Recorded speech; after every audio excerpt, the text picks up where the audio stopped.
Hi, friends, and welcome to the podcast. In each episode, we invite a guest and we will discuss about different topics with our guests and find philosophical solutions and dive into a particular topic. So, right now, find a comfortable chair and enjoy the podcast. Hi, friends, and welcome back to the channel again. Hope everyone is doing great. This is the first episode of the Articulate podcast. I'd like to mention some rules that we've got traditional questions at the initial stage of this podcast, and we've got the main topic, and then at the end, we're going to give another traditional question for the end. So we have a chance to have a great chat with an IELTS instructor, Tishaboy Bahadur, which is, I believe, known as Mr. Baha, a high IELTS score holder, 8.5, 9, 8.5 and 7.5. 8 for my writing. So inshallah 8.5 soon. Mr. Baha, we know, I know that you have a family and your business, a founder of Papa IELTS Study Center, and how are you managing to this stuff? You know, you've got 2-year-old daughter and your family, your business. How do you manage? Sure. Well, I guess there are a couple of things I do so that I can juggle my things on a daily basis. Like as you mentioned, my business, my daughter, my family, and myself, and my health as well, and my sleep, everything I take into very deep consideration. And what I do is I follow successful people. I don't want to call myself quite successful, but I am kind of successful in Fergana, and I always do my best to follow people who are successful. For example, Elon Musk, those people, I watch their daily life on YouTube. Plus I read a lot of books about how to have a perfect work-life balance. So, and then I learn things and I apply them into my own life. That's how I've been succeeding at this. And sometimes you got to give up and say no to people who invite you to parties. So you got to make sure that you're not going those places if they're not really contributing to your life, to success. Seems the ultimate method of not to fail is books, and following famous figures is the best way to organize your personal life. So, Sure. A couple of questions about your background. What is your purpose of learning English or exploring this field? To be honest, I'm learning English. I've been keeping learning English to kind of find myself in our society or in the world. You know, I want to leave my mark in history, so do some bigger projects.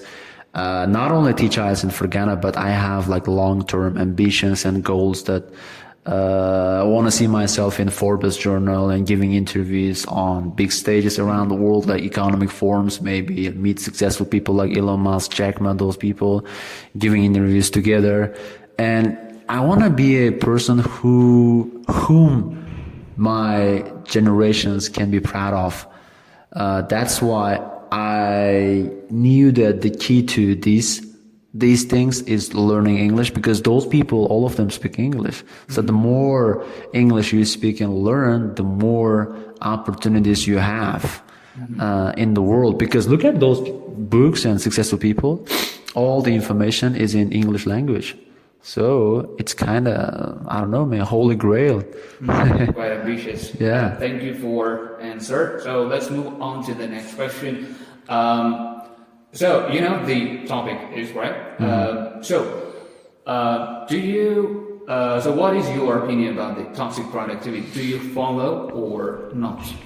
So the name itself suggests toxic productivity. So I guess when you say productivity, you cannot always be productive, super productive, because at the end of the day, what matters most is your health, your family, and people that surround you. You know, you cannot be productive at the expense of important people. As Warren Buffett says, do not sacrifice unimportant things like important things for unimportant things. Okay, you cannot overwork. Yeah, sometimes you need to have a perfect balance. Okay, you can be quite successful, let's say in terms of making money. I know a lot of people who's making like thousands of dollars, securing the bank, making bucks, but they're not healthy. They have health problems. They have like toxic relationships. Their family do not like them, okay? So do not wait for them every day for dinner because they never show up, you know? So they are making a lot of money and they seem successful for others, but what about the real like productivity?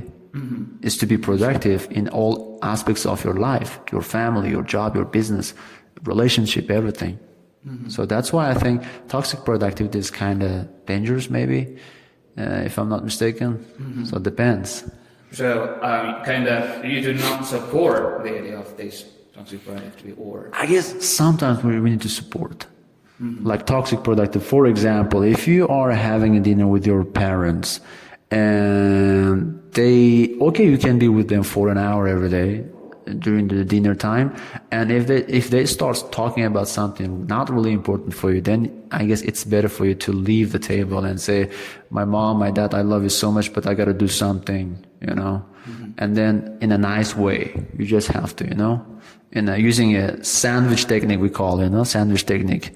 So you compliment first, you love them so much, tell your main point again. So I got to work on myself so that I can support you better. And then you just leave the table, do your job. That's it. All right. Because I have been following this toxic productivity, this toxicity, despite my friends, my relatives. I just literally disconnected with my relatives, to be honest.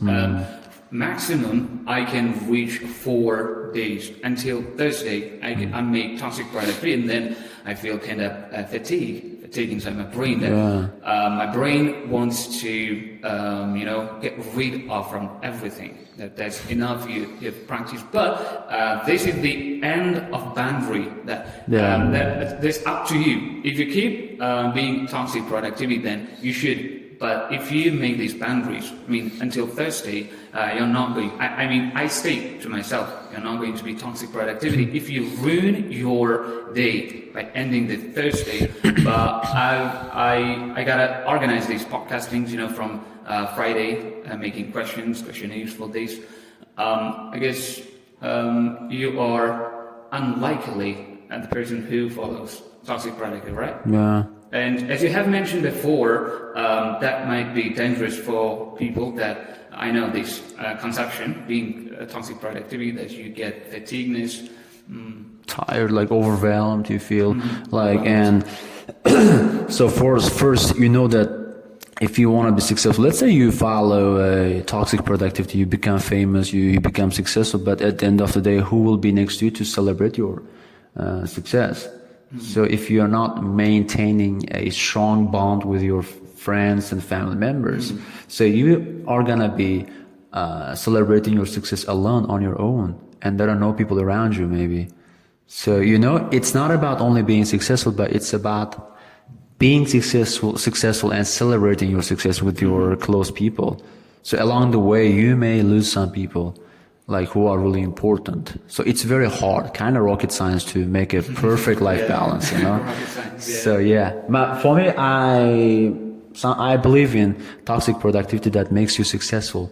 But I guess it's for people who think that they can sacrifice their life, everything they have, for the benefit of others. For example, Elon Musk, who follows toxic productivity and who is solving global problems, which is really good for us, okay? He is sacrificing himself for us, okay?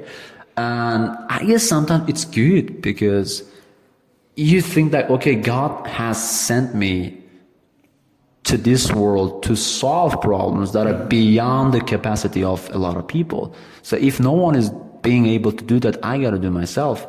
And I can sacrifice my family, I can sacrifice whatever I have at my disposal. And I don't know, but in my case, I believe in atomic habits, the things that, drop by drop, builds up at the end. That's kind of a huge success. So I believe in a gradual process, not like overnight success or working my tail off every day to be productive. I guess it takes a lot of time, but it's gonna be quite a success at the end. Along the way that you mean, Yeah. along the way we have to sacrifice being punctual. I guess I don't blame I don't blame toxic productivity. It's also good, but for certain people. But for the most of us, I guess we can just improve, like as Japanese people say, or Chinese ones, yeah. Every mile starts with a single step. So you take one step at a time and then just enjoy and become successful. Could you tell us about potential side effects from that? I mean, toxic productivity side effects. Side effects. I guess first thing, it's gonna take a huge toll on your health. So you are gonna skip your breakfast, skip your meals, skip exercise day, and skip your sleep. So these are very important for us because we are like just creatures. We are humans. We need to be healthy to thrive in life. That's why a lot of successful people who overwork, who outwork others, they at the end of the day suffer from a range of cancers. Like they have, I don't know, brain cancer or whatever, lack of sleep. Lack of sleep. So you can't afford to negotiate it. So you gotta sleep more than 6 hours a day, or maybe around 6 hours a day, depending on when you are going to hit the hay, you're going to bed, and how clean the environment is. Is it like a soundproof place so you don't be exposed to different noise and sound? So quality matters the most. But anyway, you cannot skip your sleep. And then also it takes a huge toll on your relationships because you gotta ignore people. So you don't want to show up in parties and a lot of things. You know, you are not living the life you want. So your health and people, I guess these are the most important things. You have mentioned as various details that I'm suffering currently because the first place that stays your sleep. Fatigue, you have mentioned. Fatigue, yeah. I'm struggling with insomnia as well. Wow. I tried to sleep at 9:30, but that turns I just roll my head back to right side, left side. Toss around, yeah. And I couldn't sleep. That's I'm suffering from, and I'm kind of irritated, irritated from this because I need. You have been working all the day, and neighbors are because I live in an apartment. Me too. And they make an bounce noise. They jump, and that distracts me a lot in terms of sleep. Yeah. I want to sleep, but I cannot. And that's the first thing. And I recently noticed that I've become irritated. I guess you just have to accept sometimes as part of staying in an apartment, or you just have to buy a house, a real house, like cottage maybe. We have moved into this apartment because of communal problems, water. You're talking that we have to make this immune system right to this environment. Exactly. You gotta be always on the bright side. You gotta accept that, okay, my neighbors should also enjoy, not only me. I don't want to be selfish, and I accept that. Okay, let them play and don't pay attention. Or maybe before you sleep, listen to your favorite song, which is kind of melancholic and smooth, and kind of it cuts the background sound, like your neighbors playing whatever they're doing, or. Also, you should take some action, like talk to your neighbors, please. Can you tell your children not to make like noise because, we have this kind of health problem. If you do understand, I would be so happy, and I'm really happy living next to you. And then, talk in a very nice way, and maybe they will understand, Yeah, I told, but I can see no progress. No progress, and then you gotta accept that's it, or you gotta move out.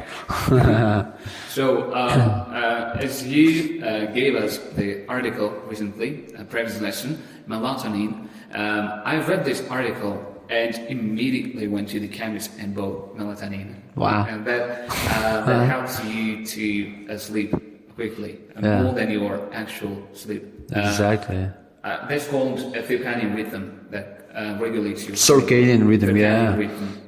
That's awesome. You know, I have read a book, Why Do We Sleep, by I don't know the actual name of the author, but the book is great. Why Do We Sleep? Yeah, I know. The cover Yeah. is blue one. You know. Yeah. No, the page more than 300 pages, but I have read 100 because this look kind of rocket science to me as well. Yeah. It's hard to understand. I felt that's not my cup of tea, so it's leave it. But that helped. That book helped me to understand this melatonin article. Ingenious. So we're going to move leave this toxic productivity and then move on to another questions. So what would you do if you lost everything but knowledge and skills? What would it be? So I would restart. Which Yeah, I would start again, like from the scratch. Because apart from your business, apart from current businesses, what would you do if you lost everything but knowledge and skills? so Is there any kind of a desire you would be accomplished or start something from the start, from the new? yeah, definitely, because I enjoy what I'm doing, and I know a clear purpose in life. I would start again because there is no time. I can't afford to sit tight and watch. I would start again, probably. And I am left with two very important things: my knowledge. One of them is my knowledge, so that's what I need all. So I would start again. Take an example, I lost my learning place, let's say education center. So I would start again because I have had already my enough experience that I'm really sure that I'm not starting from scratch again, like the Baha in the very beginning, who doesn't know how to teach better, who doesn't know how to communicate with students as a not teacher, as a friend, as a parent, as a brother, yeah, sometimes as a mom maybe. So I would start again, yeah, definitely, not giving up. So it would be the same business. Yeah. Thank you for the answer. Because sometimes I question to myself, what would it be in spite of my speaking skills and et cetera things, you know. I would start from being a gamer, YouTuber, That's and good. Entrepreneur, hopefully. But I've got sometimes, I'm planning to make this multi-business in the future. So it would be this. What about traveling? Traveling. Yeah, I really want to go back to my times in Malaysia. That I wish I could go back or maybe I wish I could have a time machine so that I can return to that life. In the future, we would have opportunity to travel. So by the way, inshallah, I'm going to travel this month, at the end of this month, to Malaysia. So I want to kind of reminiscence and revert back to my life in Malaysia for a week maybe. I just want to walk around places. I don't want to go to luxurious places. I just want to go to places where I've been before, so that kind of really those places have sentimental value, kind of hold me back, just come. The environment. They're calling me, It's really different. So you gotta, if you go abroad and live in a particular country, doesn't matter, Malaysia or the USA or Canada, you feel like it's your home, You have different experiences. What is the attraction, or what is the sense that you are feeling that place is calling you? It's really hard to Explain put it. And I don't know how to put it, because sometimes, if you want to express your feelings, you don't always have to explain it in a verbal way, using words. Sometimes it's hard to articulate. Yeah. I don't know how to explain. Even my friend knows that he wants to travel. He doesn't also know how to explain, maybe the ultimate reason for that is avoiding from a place, right? How you were born in Uzbekistan, you've been living in Uzbekistan, having the same environment, and other stuff that disrupts you. That's the reason you want to avoid and go to that place. And people are very nice in Malaysia. They are very nice. They are very positive, always happy, no mood swings. They're not angry one day and the another day nice. They're always nice, So I got a lot of help from those people. That's why maybe I have like a lot of good memories tied up to those places that I just want to go back. I wish I could just travel to Malaysia every month, at least for a week, depending. Inshallah, if my business gets very big and then I have my directors, everyone running the place, I could travel there every month for a week. Like desire. To Yeah, that's my desire. You know? That's happiness for me. Out of our question list, so what are your students going to do without you? Students, Students, yeah. without me. Yeah. So- Are you recently planning to go? Yeah. So, when I teach, I don't always teach subjects. I teach people how to be independent, how to cope with challenges that life throws at them without any assistance sometimes, So I don't want to just, first of all, I'm going to put someone in charge, very expert teachers in For example, that Papa. person is supposed to make the difference. Right? Maybe Mr. Ali, Definitely. who's the second Baha, we can say it. Exactly the same guy as me. So he can take care of my students easily. And I want to kind of leave it to my students that whether they can cope with those challenges without me or fail. Let's see. Like I'm going to make a plan and I'm going to teach online, maybe Telegram, Doesn't matter because I have my video lessons that I share and they can learn. Thank you for the answer. No problem. So next question. What is the book you would recommend to my audience and why? The book that I love to recommend is, I guess, Atomic Habits. Atomic Habits. Because today a lot of people are not productive because they have bad habits that are eating them, day by day, and toxic habits that they gotta get rid of as soon as possible.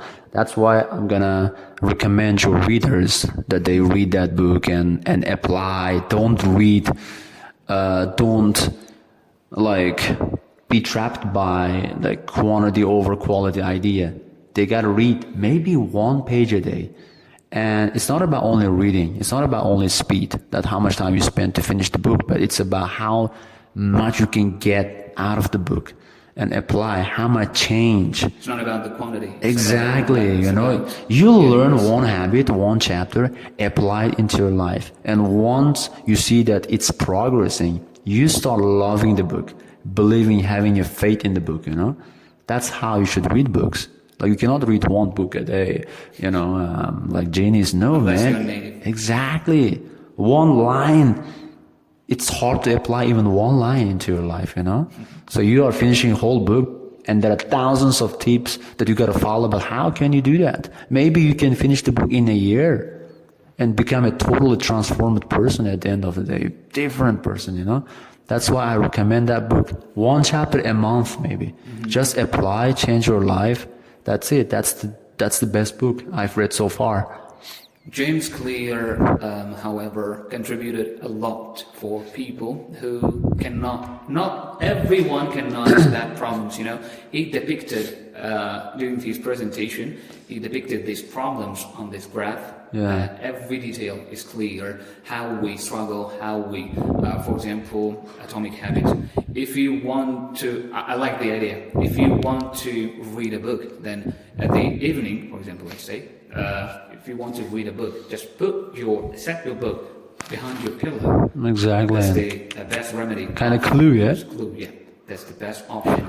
And then I've created such kind of thing that if you want to create this habit, tiny habit, let's imagine you have a new house and you learn how to go to your bedroom and switch on and switch off your light. Yeah. So that becomes automatically that your habit. You do this subconsciously, right?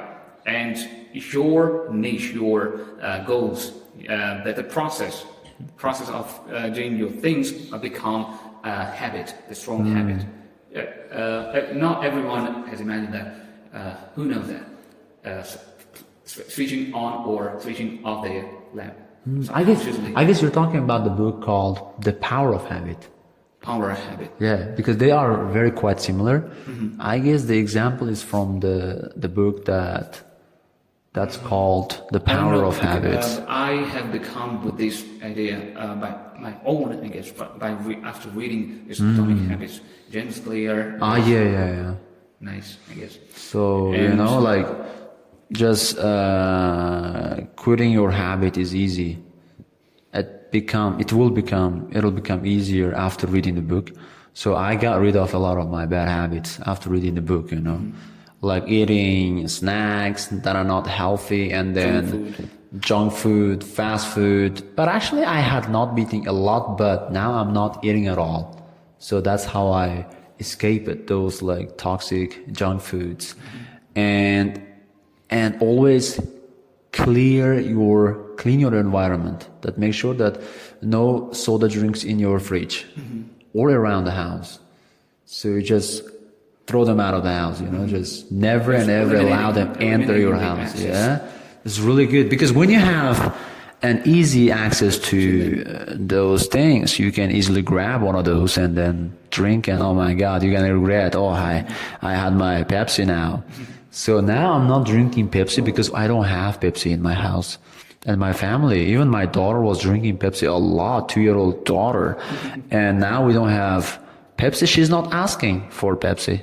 That's really good, because like you see, it kind of signals your brain. Very nice, like dopamine, habit. kick in. The Pepsi kicks in your brain. And I like the idea he taught, like whenever you do your things, and then dopamine releases immediately. Exactly. That's a definition of that things you do that cannot contribute some entertainment or happiness, or kind of you're not exciting from them, but the result is in the future. Exactly. I'm going to encounter this, dopamine. And the statement was, immediate success comes at once, that you are wasting your time, and that things become as soon as you work hard. And that's not called immediate success, immediate entertainment. I like the idea of his. He's very smart. Very And then smart. associate your habits. Bind them together like a chain. Good habits and good habits, good habits.